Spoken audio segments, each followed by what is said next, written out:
San Paulo apostoluak erromatarrei egindako gutunetik. Senideok, bataioaz, Kristo Jesusekin bat egin dugunok, haren heriotzarekin egin dugu bat. Bataioaren bitartez, harekin, heriotzan odiratuak izan gara. Aitaren aintzaz, Kristo hiren artetik piztu zen bezala, guk ere bizi berria bizi dezagun. Beraz, Kristorekin hil bagara, sinisten dugu bizi ere harekin biziko garela. Badakigu Kristo hilen artetik piztuz gero, ez dela berriro hilko. Herioak ez du gehiago aginterik harengan. Jaunak esana.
Jauna zuekin.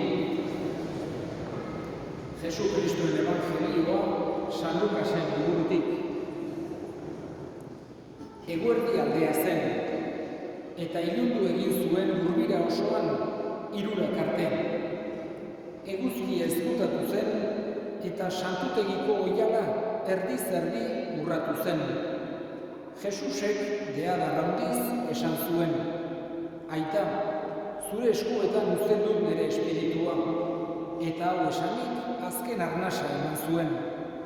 Orduan, zaharren kontseiluko kide bat etorri zen, Jose zeritzana, gizon on eta zintzoa.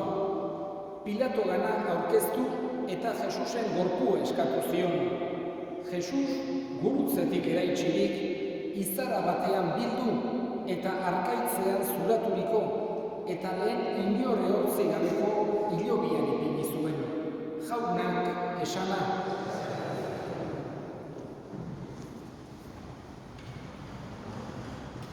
Heriotza beti errealitate gogorra da.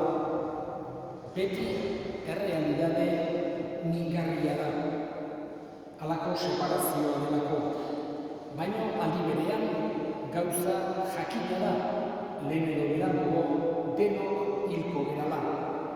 Horregatik, heriotza beti egondu da gizakien pentsamenduan.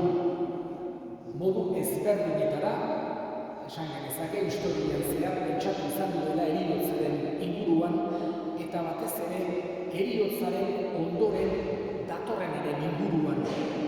Hain zuzen ere, pentsatu behar dugu gizakiok badaukagula pentsatzeko, arrazonamenduak egiteko gaitasun hori. Eta beti hasieratik ohartzen gera lehenengo marrazki rupestreak eta artitzen direnetik, beti errito funerarioekin lotuak izango dira. Hau da, gizakiak, gizaki denetik, beti izan dugu bere barnean kezka sakon hori. Zer dago heriotzaren ondoren? Eta gauza bitxia da, kultura guztietan, erlijio guztietan, filosofia guztietan, eta inongo harremanik izan ez duten pentsamendu eta filosofia eta erlijioen artean, denetan gogoan hartzen dela, konsideratzen dela, badagoela bizia heriotzaren ondoren. Hain zuzen ere, edozein kontinentetara joaten gerala, edozein kultura, erlijio, filosofia daukatela ere, beti eukitzen da halako kontzientzia modu ezberdinetan adieraziz, baina gizakiak badu bere barnean halako komentzimendua bezala. Heriotzak ez dezakela azken hitza euki.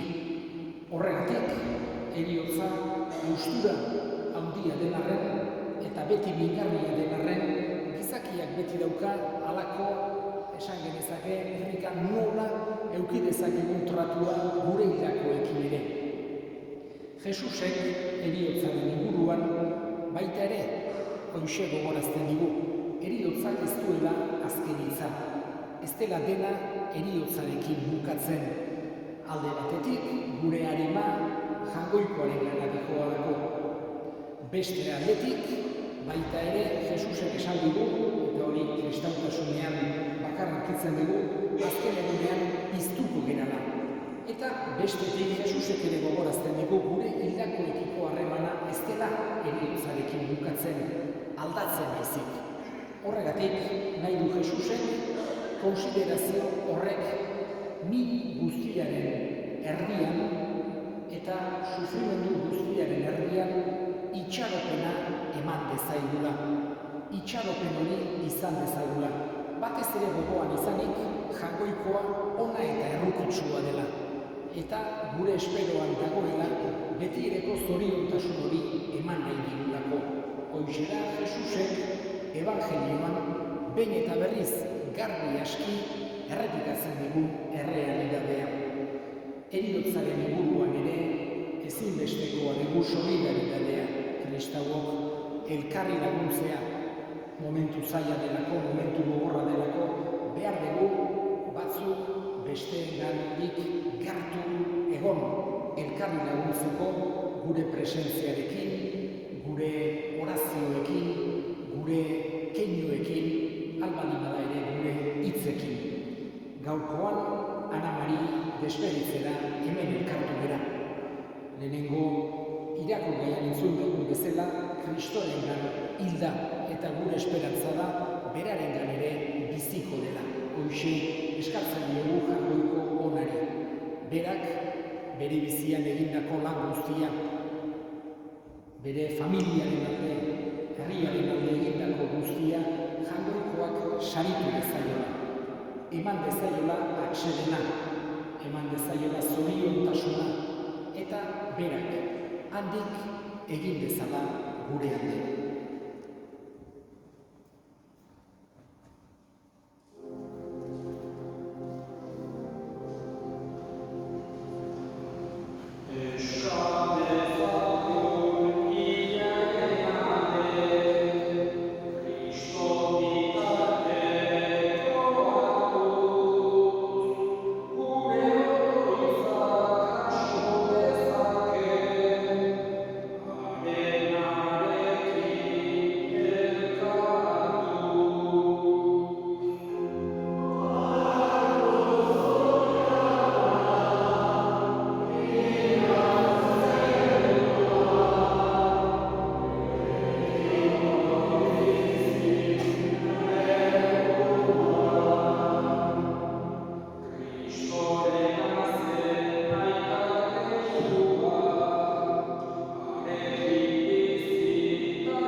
Zure semearen